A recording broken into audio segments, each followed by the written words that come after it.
Welcome, everyone, to the newest episode of the DOA podcast with your host, Jeff Ward. Again, this DOA stands for Decisions, Opinions, and Analysis, and not nearly for that other far less encouraging acronym.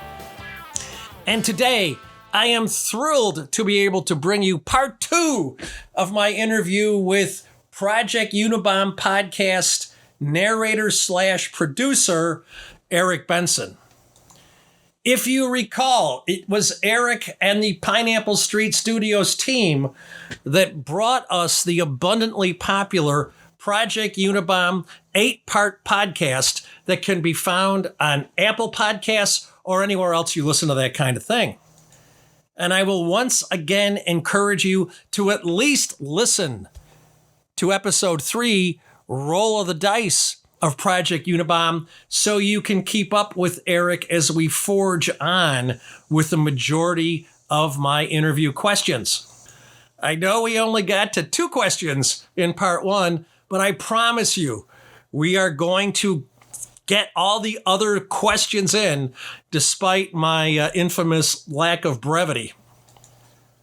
So with that foundation laid, let's bring back Eric. So you and I talk.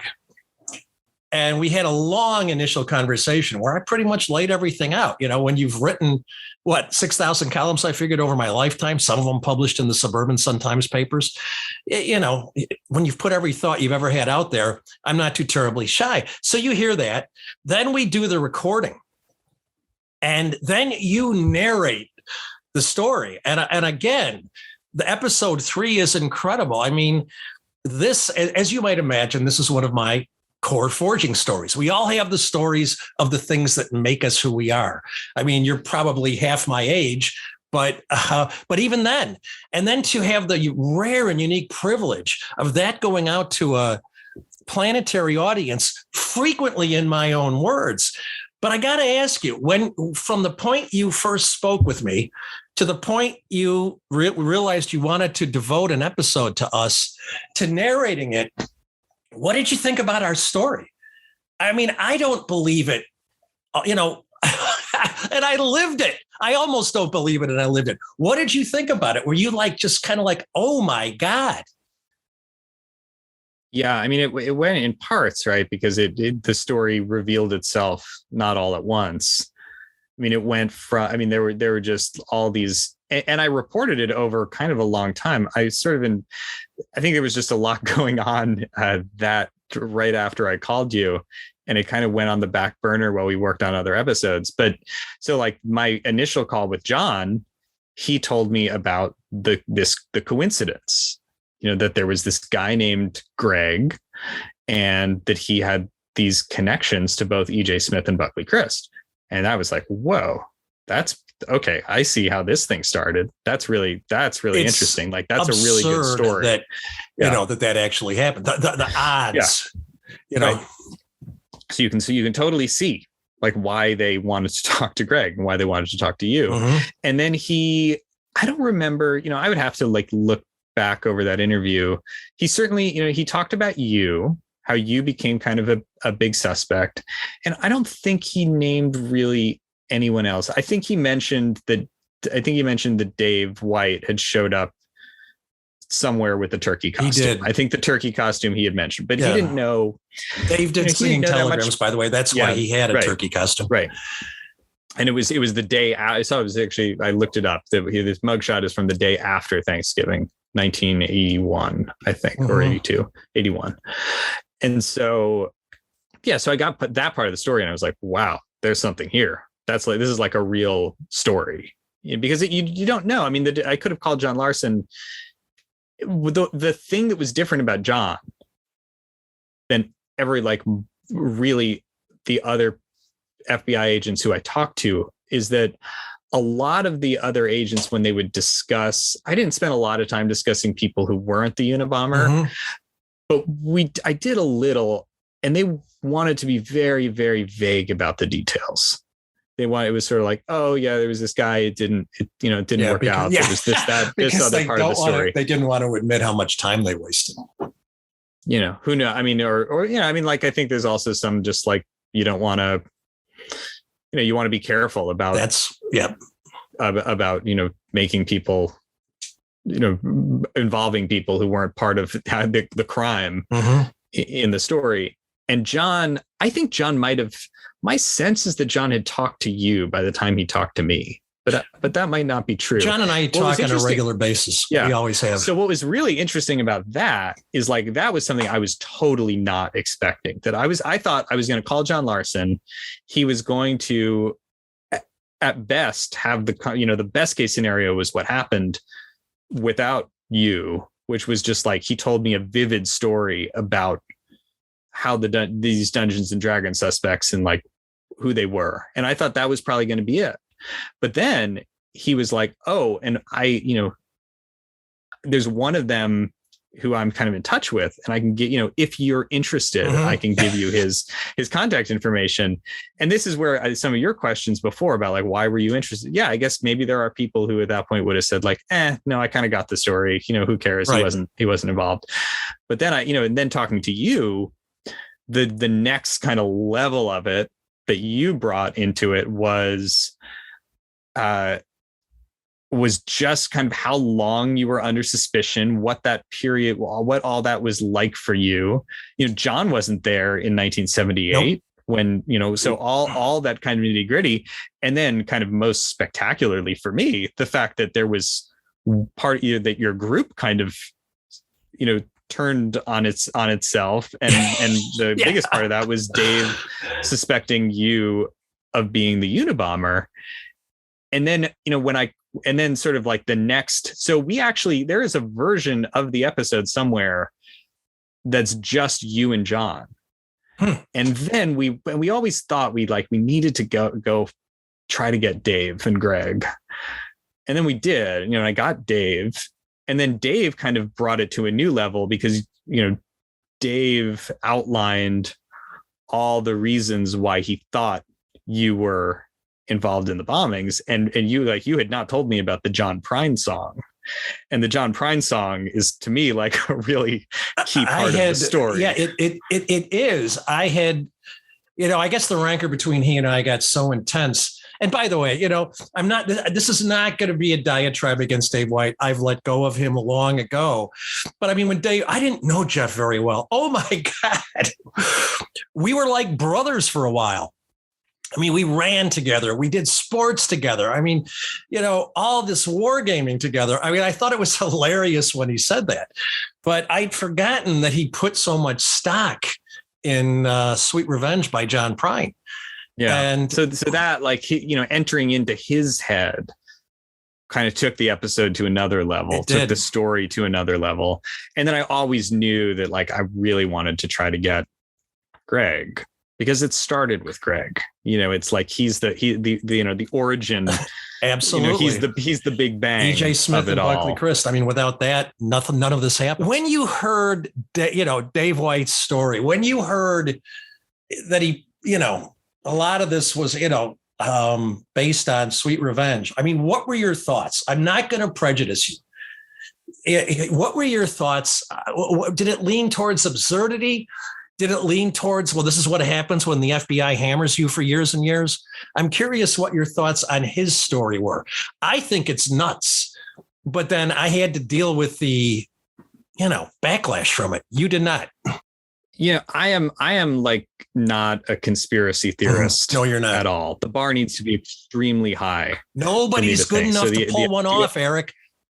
Yeah. The idea that, that if he was going to convince me that you were involved in the bombings, the bar was going to have to be very, very high. And certainly an interpretation of song lyrics was not crossing that bar. And yeah, I mean, of course, there's an absurdity to it. It doesn't, I mean, as we said in this series, like it's inconsistent,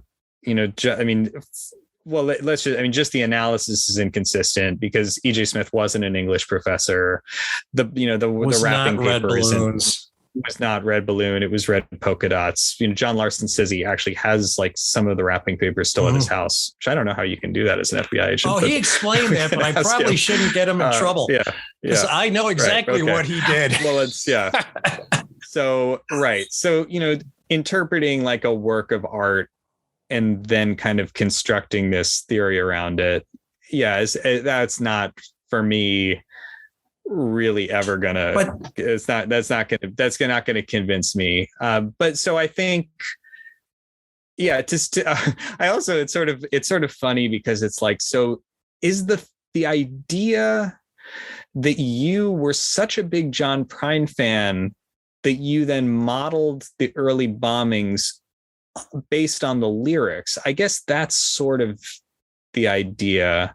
But then there's also, like, you could really go one step further and say that Prine himself was involved in the like, if you really want to go down the rabbit hole, you could be like, well, maybe like Prine himself, like predict, like John Prine is the Unabomber, because after all, John Prine wrote of the course song. if you take his entire discography, I would have been a pot smoking comedian, like, Dear Abby is another one. Right. He's just a great artist. But yeah, and sort of, and like, how does the fact, if you set out to do this based on Prine's lyrics, the coincidence with Greg then becomes kind of a double coincidence. It's like, then Greg sort of has to sync up. It's not only that Greg, why E.J. Smith, who of course is an engineering professor, I don't think I don't know if Rensselaer even has an English department. I don't know. I mean, it's an engineering school. No. I don't know what and Dave's and my conversation was materially different than the way he described it. But I mean, there are times when I see Dave as a victim, a victim of the kind of pressure that most of us will never have to endure. Do you think Dave was a bit of a victim, that the pressure led to this kind of thing? Because, clearly you paint a picture of him not suspecting anyone, and all of a sudden down the road to me. That was his account. But your thoughts on him as a victim of an investigation? Whether he's a victim of circumstance. You know what I mean? Victim's a powerful word. Fair enough. I would, but sure. No, I think one of the interesting, like, really one of the fascinating things about that story that I think people respond to is like, this is what it's like to be kind of under the subjects of a major investigation. And Dave was like, there's a suspect file for Dave White. It's not just that he was like your buddy and like he knew you were a suspect, like he was also a suspect.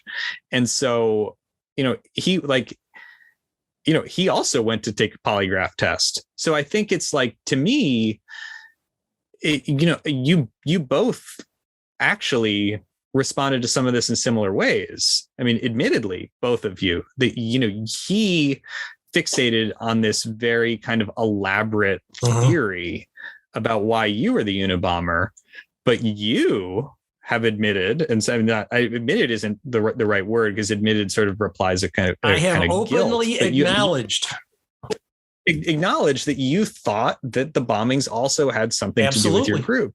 So it's really, I think it's just, you guys responded in different ways to it. He really kind of followed this down the rabbit hole and tried to marshal evidence about why you had done this, while your suspicions, at least as far as I understand them, were like a little more, never kind of got. No. With me, it was for somebody who'd come through the D&D group 6 times. That's what I thought it would eventually, who the Unabomber would eventually turn out to be. Right. I mean, and of course, like Ted Kaczynski, man, if there was one guy who would not have enjoyed being in your D&D group. And he was 19 years older or some ungot, Right. I mean, there was one conclusion that people needed. No, in 1978, the guy was, 37 years old. I mean, 19. You guys were all like, so this like, if you had like a 37-year-old, like, dropout Berkeley math professor we would have noticed living in the woods. But right. But, of course you didn't know, but yeah, I think that whole scenario. So yeah, I think sure, Dave kind of getting this idea that it was you and you getting this idea that it was someone else, sure, are both responses to the pressure. And also like not, I think Dave's evidence against you is irrational, but I don't think suspecting if FBI, if there is this crazy coincidence that they've outlined to you and the FBI is telling you repeatedly that like they think there's a connection here, I don't think it's irrational of either of you to think that you might that your group might have to do with the bombings. With Dave and I is, I mean, it was hard to let go, and you captured it brilliantly, Eric. When not you letting me talk. No, not the guy. It's not Ted. And with me, it took me a couple of weeks, but I let go of the fact that everything was in vain. If you believe Dave, and I'm not so sure, but to this day, he still believes I was the Unabomber. And that's the big difference. Yeah, I tried to talk him out of it. But I think he didn't. I think he still thinks you were involved in some way. When I was like, he sort of ended up collaborating with this FBI agent and even was at his retirement party. I mean, it seems I gave the opening speech at that retirement party. Right. And that leads beautifully. And thank you for, go ahead. It's hard. As you're saying, it's hard to live with. I mean, because you dealt with this, and I think even the word you just used, I forget what it was, but it's hard to live for 18 years thinking that you were part of this important piece of history and then realizing that this entire story was totally irrelevant. It didn't matter at all. Like, you think you're on, and I think Dave is like a guy who loves stories and fantasies. Much more than even imagine us. If you're part of this story that you think it has to do with that's gonna, it's like you were there, you were you're 3 steps removed from this major event. And then someone tells you after 20 years, you know what? It had nothing to do with any of this. It was incredibly difficult. That whole thing was just it was the coincidence we thought it was for the first 3 or 4 years. He had nothing. You had nothing to do. You guys have never met him. You never met anyone who's met him. Right. You don't, he's not, he doesn't. The only thing you guys share is that you're from, the same metropolitan area. Nothing. The one thing, I would love to ask every FBI agent that you interviewed, and I have asked John and Joe, I wish you had asked Dave White this. I mean, the compliment that's been paid to me in this regard, right down to Kathy Puckett having to go into the Chicago FBI and saying, by the way, it's not the Dungeons and Dragons guys. And you painted a picture of them flipping out. I mean, the compliment, it's a bizarre compliment, is that I was so good that for 18 years, now it's not that hard to baffle the ATF, but I, befuddled the FBI and continue to do so. I kind of wish you had asked Dave, and we've talked about this. Dave, how did Jeff get away with it? I mean, think about Ted. The only reason Ted got away with it for so long is he lived in the middle of nowhere, talked to nobody, and just corresponded with his brother. The second he said something, he got caught. It's hilarious. Yeah. But I wish, it wouldn't have been appropriate with some of the other agents, most of whom never interviewed me because I would only let John and Joe. But the thing that just consistently bothers me, and Joe and I would get into knockdown, drag out arguments about this, because I didn't think it was enough evidence for an investigation. But I'm like, Joe, how could we have been, and particularly me, that good? I don't even know if I'm asking you a question. But yeah, well, no, you know what I've thought. So one of the things that early on was a question I really wanted to answer with you guys, and I've actually never gotten a satisfactory answer. And I think the satisfactory answer is either in documents that I'm never going to receive despite FOIA requests, or it's in memories that no longer exist. And the answer is, how did the investigation go from, and you had an answer to this question. I think it's partially the answer. How did this investigation go from Greg has this connection to these 2 people, which certainly points to Greg being the bomber. How did it go? And then you kind of act suspiciously. You're his, his good buddy. Maybe you framed him. How does it go from there to this group of people?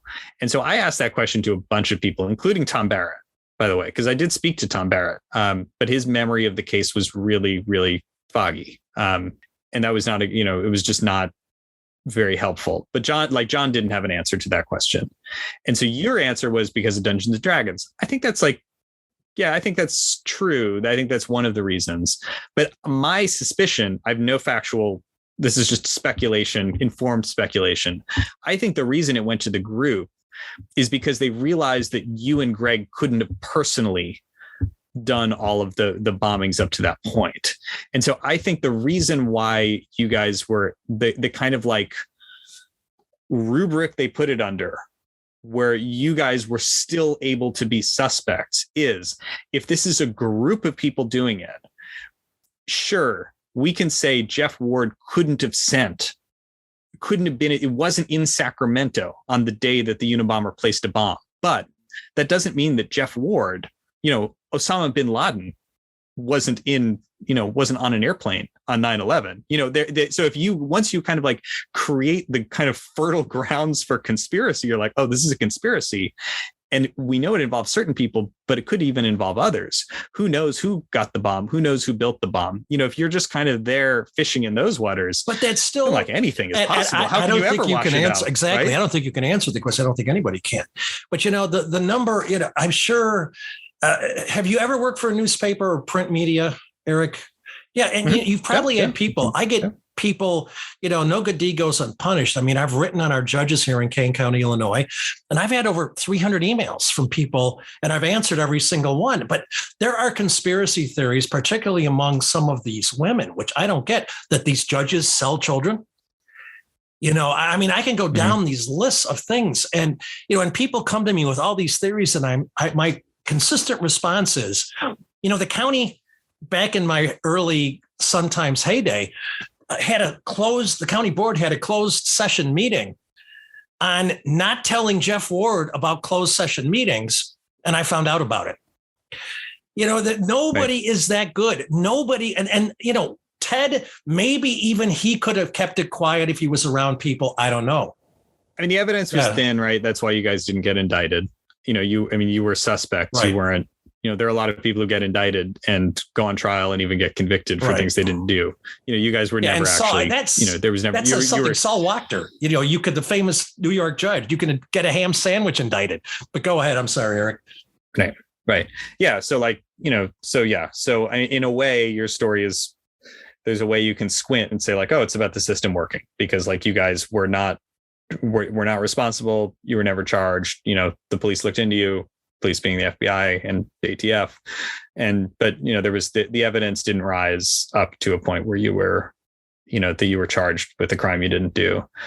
But yeah, I think, one thing that I think is like, there are a lot of terrorist activities that emanate from groups. So it's not, and especially at that time when you guys became, you're this better than I do, but like the 1970s, there were a lot of terrorist groups in the United States, or terrorist or sabotage groups in the United States who were who were planning a lot of bombs. Now, they weren't killing a lot of people. It's mostly sabotage, but it was not. Yeah. So Weather Underground obviously being the most famous, but you had a lot of groups. Now those groups I think were like taking credit. They were forwarded, they were doing, they had like an agenda that they were publicizing. Obviously that wasn't happening, but I think the FBI has to run down every possibility. So it's like, you can sort of see that how they would begin. You start with this coincidence that seems like just too coincidental to be a coincidence. And I'm with you there. Absolutely.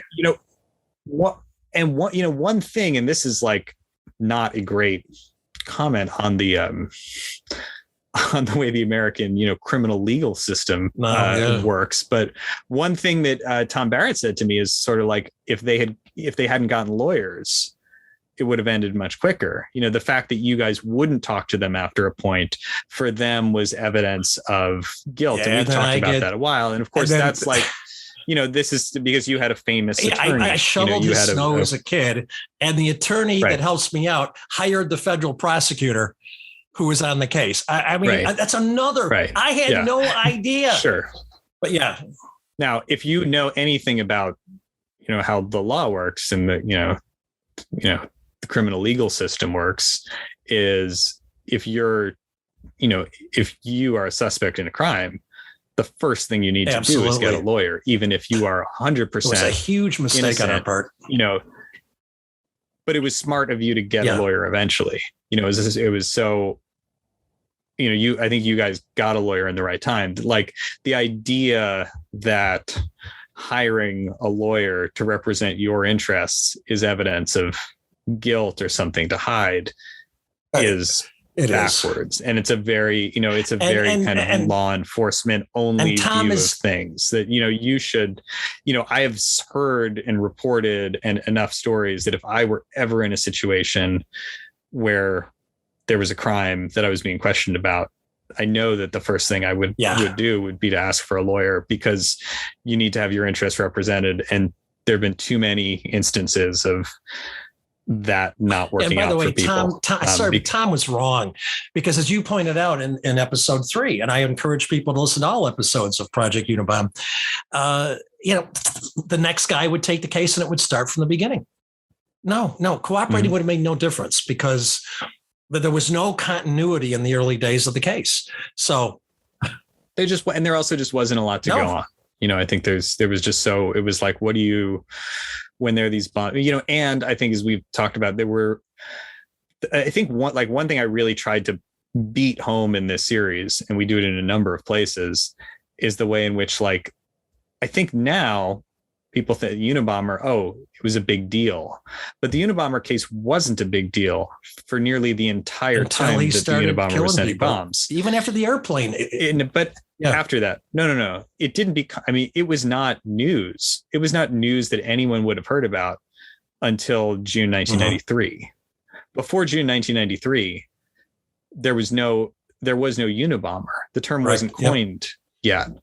No one talked about the Unabom task force. There was no unit. So you're talking about from 1978 to 1993, 15 years, this guy was sending bombs, and it was not a priority, particularly for anyone. It was not something that national news networks were scrambling to get scoops on.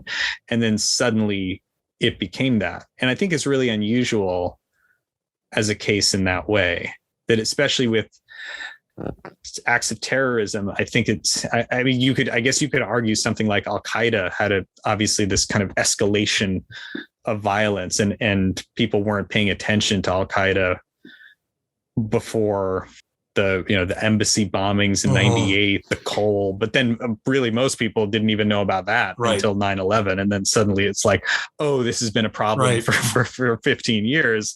But, for those 15 years, this was kind of like something that foreign policy nerds knew about. And I think the same thing with the Unabomber. Even most FBI agents weren't really familiar with when I would ask a lot of people, when did, the FBI agents who ended up being very instrumental in the effort to arrest Kaczynski, when did you first hear about the Unabomber case? And it was sort of like, we started, sort of like 1993 or 1992 when it sort of came to San Francisco. It's also fascinating hearing it from you, and which is bizarrely ironic, because I lived it.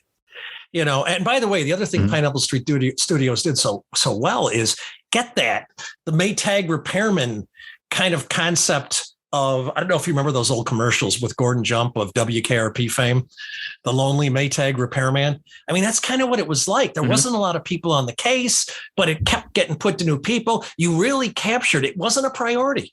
It didn't really ramp up until the very, very, very end. But Paul Stukel, my long-suffering podcast editor and good friend, his question for you, I asked him to come up with a couple of questions because, it's hard for me to think of what somebody who wasn't involved in the investigation might think. And his kind of 3-part question is, how cooperative was the FBI? You and I have talked about that a little bit. And what I think he means, the people that are currently in the FBI and the ones that are not. And how did you deal with them? And you've kind of explained that already, kind of building trust. And what was it like to deal with them? Both the FBI as it stands today and the ex-FBI or former FBI agents. Yeah. Well, I had no contact with the FBI as it stands today. This case was resolved in 1996. No, you mentioned FOIAs, for example. I didn't know if you tried to get stuff out of them. I tried to get your suspect files. That's all. I'll let you know if I ever get them. FBI is notoriously the FOIA rules don't apply bad to them. and closed with FOIA. Yeah. So everything's an ongoing investigation, and who knows? And legitimately, who the hell knows where these Chicago sub K files for a case that was closed in 1998 when he was sentenced, like where those are, like who knows exactly where those are. This is like, it's funny. I mentioned that this is a little Dave White story. I mentioned that to Dave and I said, I figure they're probably in the box next to the box with the Ark of the Covenant at the end of Raiders of the Lost Ark. And Dave said, that's not where the Ark of the Covenant is. Yeah. Because he knows. Oh God. Anyway, so the FBI is currently, as it's currently constituted, I didn't ask questions. I mean, Molly Flynn is an active, she's actually retired now, but when I interviewed her, she was an active duty FBI agent. So we did actually have to deal with the FBI, and they were totally helpful at facilitating that interview. I think I've heard they've like tweeted out on some of their accounts the show. So I think they're, they certainly did zero to get in the way of the show, and they helped us get Molly. And I didn't ask them really to do anything other than make these FOIA requests that probably were quite difficult to find. And they of course have a poor reputation with FOIA anyway, and they probably wouldn't give them to me even if they were like sitting on a desk next to them. But no, in terms of the older agents, the retired agents, I mean, they were, they wanted to talk about this. And that surprised me as much as David not wanting to talk. David Kaczynski, it's like, no, that was very, very easy. Well, I mean, I think about what this story was for both of the for those two kind of groups, David being one. For the FBI, this is a story of a successful investigation. This is Ted Kaczynski was caught. They got the guy, and so they want to tell the story about how they brought down one of the most notorious terrorists in American history. So for them, this is like, I mean, I've done a lot of reporting about the Branch Davidian siege at Waco, which is one of the, if not the worst disaster in FBI history, pretty close to it. Many of those people do not want to talk. Some of them do, because they feel like that event has been very misrepresented by other people. So they want to get their side across.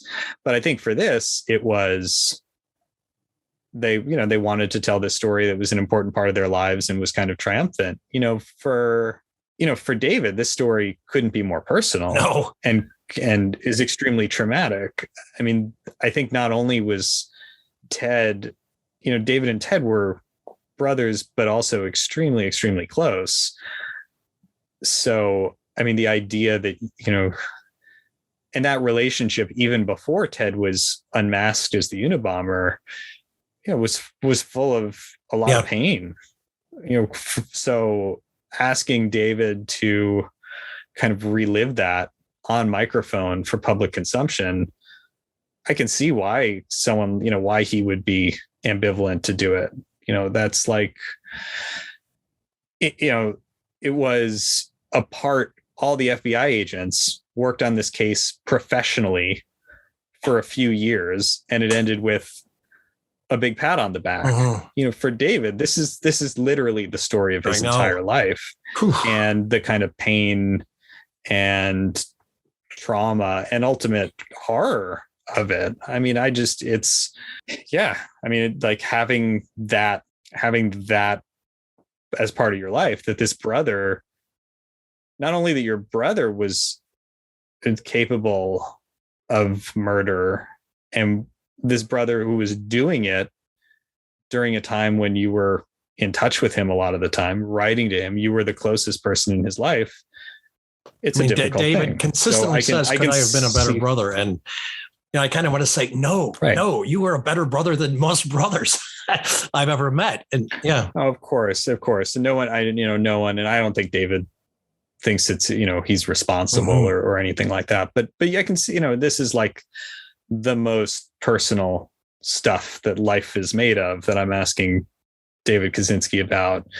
And with the FBI agents, I'm asking them about this like triumphant thing they did at work for a few years. Make a lot of sense. At the end of the day, it didn't change. It didn't change their marriages. It didn't change their families. It's not like, with Dave. I mean, I say in I guess at the end of episode 7, like David Kaczynski, well, I hope this is, many years in the future, when David Kaczynski dies, there will be an obituary in the New York Times about him. And the first thing it's going to say is that he was the Unabomber's brother. This is so personal to him and to who he's become and his reputation and everything. And it's totally shaped his life over the last 26 years in a way that it just hasn't. I know, when I think of how it shaped mine, it's nothing compared to how it shaped David's. And I made such a point of John getting my contact information to David. And I'm so grateful that he called me, after his brother was convicted, because I said, look, I understand you've got to be going through some serious shit, but you've made my life exponentially better. I don't have to go through this anymore. And I don't know if it had any effect. We had an 1.5, 2-hour conversation. I'm thrilled he did the podcast. It certainly wouldn't have been the same without him. But back to one of Paul's questions before I get to the last two, which are a little more brief. There's a sense, Paul said, the way he put it, kind of, how did the FBI feel about their performance in this investigation such that they got nowhere until David turned him in? But I get the same sense you get. I think I could almost answer this question, that all they cared is they solved the case. John Larson and Joe Dorley were two of the few people that said the only person that solved this case was David Kaczynski and his wife, Linda. That's it. But did you get any sense that of the futility that they had to have felt before, going after us and having to deal with me particularly? Or did they just kind of slough it off as that's all part of it? We solved it. That's the end. Well, I think you have to realize that, as many different agents worked on the case. So it's not like there was one agent who got the case in 1978 was, failed to solve it for 17 or 18 years. And then finally was like, someone walked up to him and said like, hey, it's my brother. And then he, looked a couple things up and said, oh, okay. Yeah. It's your brother. So I think the agents who had it, like John Larson or John Conway, who was the kind of overall case agent for 7 years. I mean, they didn't have a lot of resources. And I think if they look back at knowing it's Kaczynski, knowing how little evidence they had and how careful he was about covering his track, I don't know what, it's sort of like, what could they possibly look at and say, I should have seen this. I should have seen that. Was there some better, really all they could have done before he started writing was they would have had to have some physical evidence, which they didn't. They would have had to have some eyewitness potentially who could have given them a better description. But even then, it's like Kaczynski was essentially in a disguise. What he's not that distinctive looking.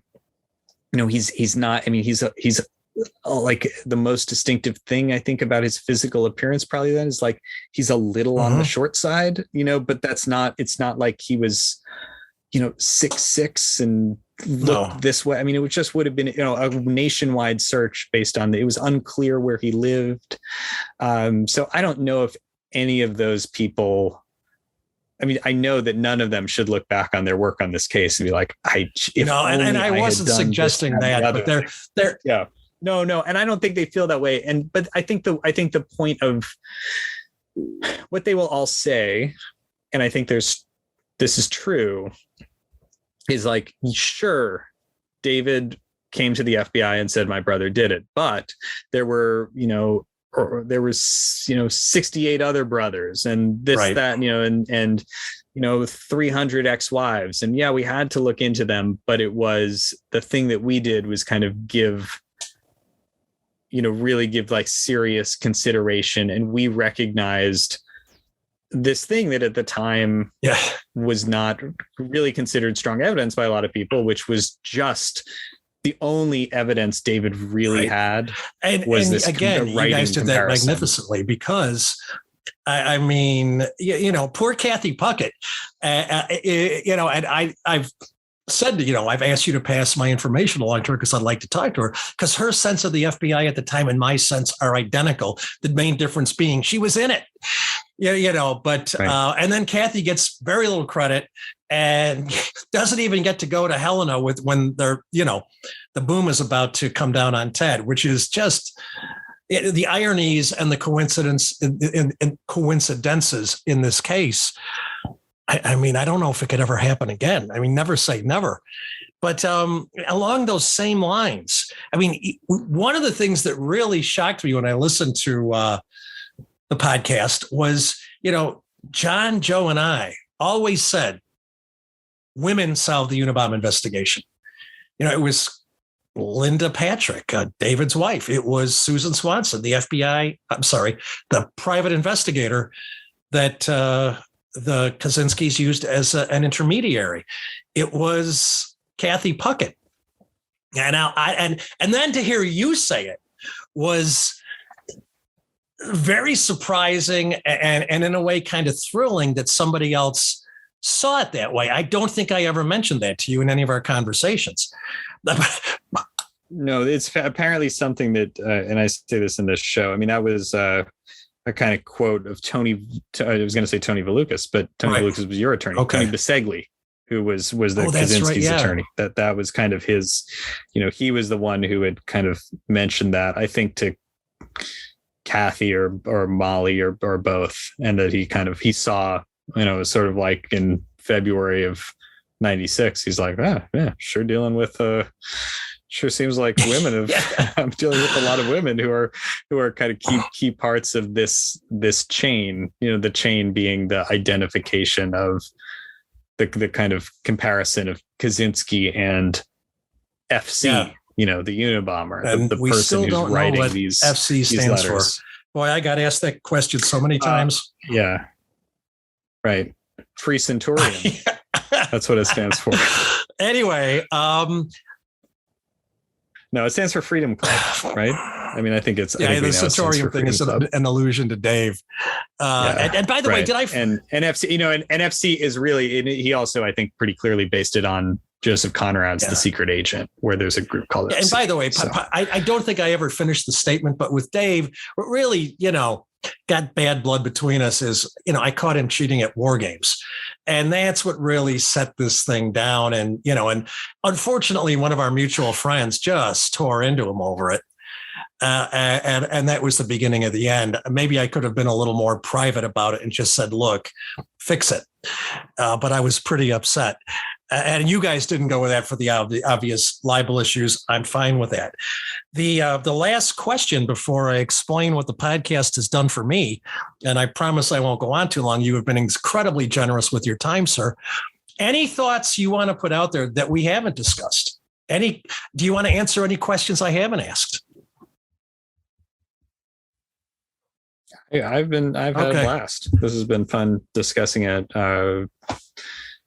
Okay. No, I think I'm really, I mean, I'm just, this isn't a question, but I'm grateful to you for being willing to talk about this, because I think there are a lot of people who are suspects in something like this and want no part of it. No part of, the idea that they could be linked at all with something like this is, they just want to move on with their lives and not look back. And Greg, I think, being an example of that. Yeah, no, he was that way until I, with your help a little, was able to kind of convince him it was a worthwhile project. But yeah, a lot of people wouldn't, it's just like, why would I want to talk to a journalist about this? I think would be a lot of, they would see more downsides. And my theory is, how could a journalist, wouldn't it be disingenuous for a journalist to say he wouldn't talk to other journalists? Right. I would have talked anyway, because, it's the frustration.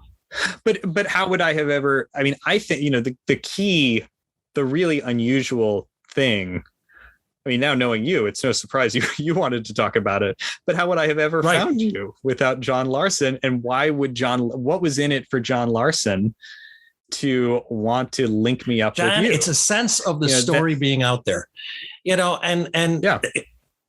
But most people would, most FBI agents would not want that. So that was really I think, it's like Orson Welles said about directing. Directing is something about like, taking advantage of happy accidents. Right. And, I think journalism, at least this kind of project, it's like taking advantage, when luck hits you, make sure you take it. And so I did not expect calling John Larson that he was going to put me in touch with the suspect. I don't think I even would have asked. Why would you? Because it seems so outside the realm of something that he would ever do. Say it's better to be lucky than smart, but you have to be smart enough to be lucky. And that's kind of what happened here. But, the three things that, as you predicted, I wasn't so sure. You predicted that my name getting out there. And by the way, thank you so much. Any journalist harbors the fear of what another journalist can do because they know what they can do if they're not careful, if they get too wrapped up in something.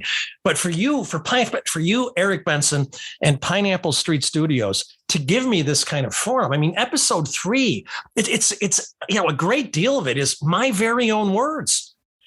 I never would have suspected that would have been the case. And that's a rare privilege to have that voice, to be granted that voice. So that's phenomenal. But what I've learned is, and Fox News just contacted me, as you know, Michael Ruiz, they're the newest true crime reporter. And we were going to talk for 40 minutes. We talked for an hour and a half. That will be coming out shortly. And he said, what have you learned from this?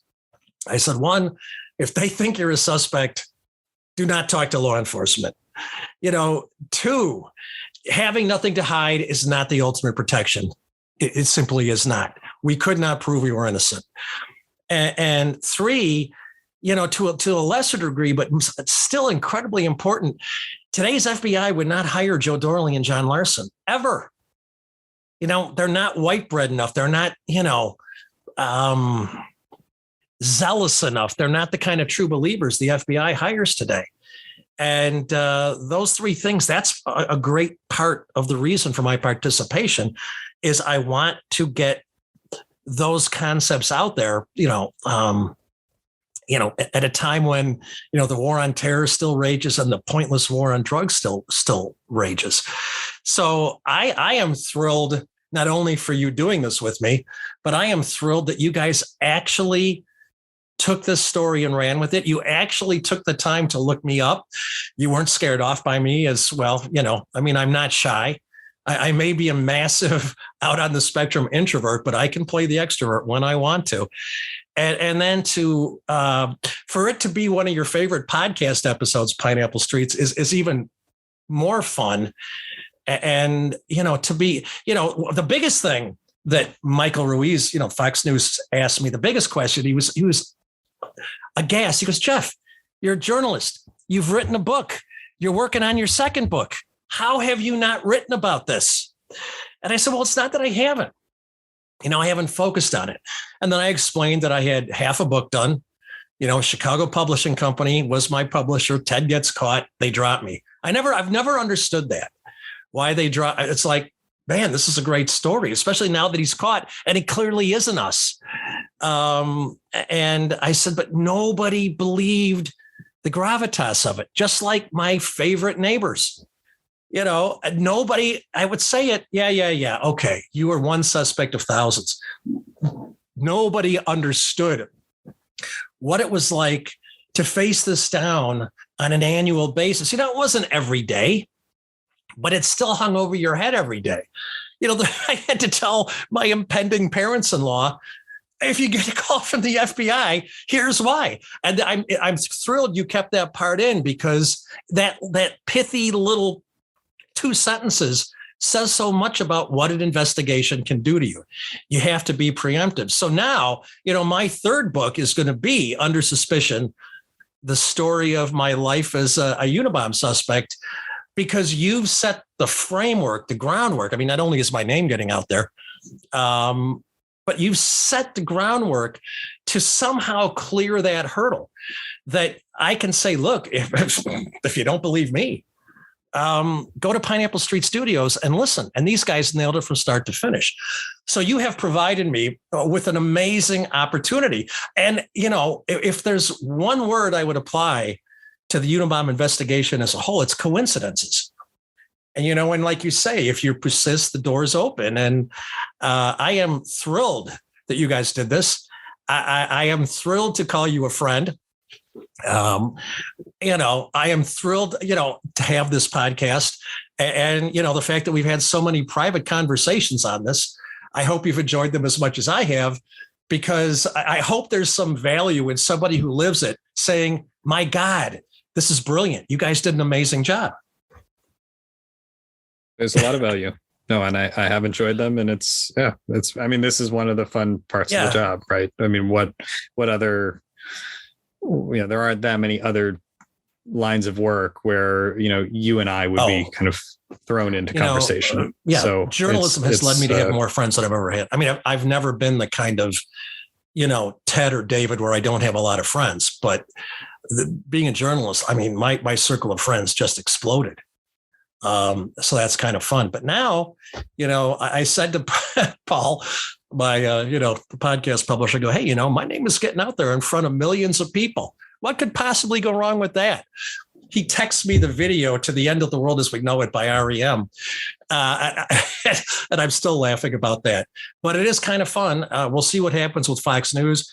Eric, I am plugging this thing, through Michael Ruiz and my hour-and-a-half long conversation. I plugged the podcast over and over again, and happily so, because in order to put his and my conversation in perspective, people need to listen to it. And now that the story's out there, I want as many people to hear it as possible, because of just from the nuances you've discussed throughout this interview, on down to how an investigation like that can affect your life. And I'd also like to think, too, that I came out of this okay. I don't know. It depends upon what you believe normal to be. But, there's sometimes I can go down the rabbit hole and get mad at politicians. But in the end, I did give the opening speech at an FBI agent's retirement party. Two of my favorite people on the planet, are retired FBI agents that started investigating me. My columns on law enforcement are 90% positive, even after what I've been through. So, and I don't think I'd be a journalist if it wasn't for that experience. So I'm hoping that though our participation amounted to nothing, that this experience has amounted to something, or you kind of go down Dave's track where you still are looking for ghosts at Dave White. And man, I truly appreciate the amount of effort you guys put into it. The fact that you got it as right as you have, and that you've been as great with me as you have. So. Well, thank you. No, go ahead. I'm sorry. No, just fun. I mean, it was, it was a fun show to make, and it was fun to do this interview with you for the last couple hours. And that sadly concludes my interview with Pineapple Street's Project Unabom producer/narrator, Eric Benson. I could have gone on talking with Eric for at least another 2 hours. Meanwhile, I want to once again remind you that if you have yet to listen to part 3, Roll of the Dice, of the Project Unabom 8-part podcast series, I would highly encourage you to do so, because you will not fully understand what we did here until you listen to what they did there. Once again, the lessons I want you listeners to come away with, we covered them extensively throughout almost 2 hours of interview, is that first, having nothing to hide will not protect you when they come for you. Federal, state, local, if they're convinced you've done something, unless you have incontrovertible evidence to the contrary, don't talk to them. Any defense lawyer will tell you that. Don't talk to them, because they will only interpret what you say through the lens of their belief in your guilt. That makes the second major lesson: don't talk to them. If they come for you, and you never know, this whole Unabom thing, Jeff Ward, Greg, was purely coincidental. If they come for you, refer them to your attorney.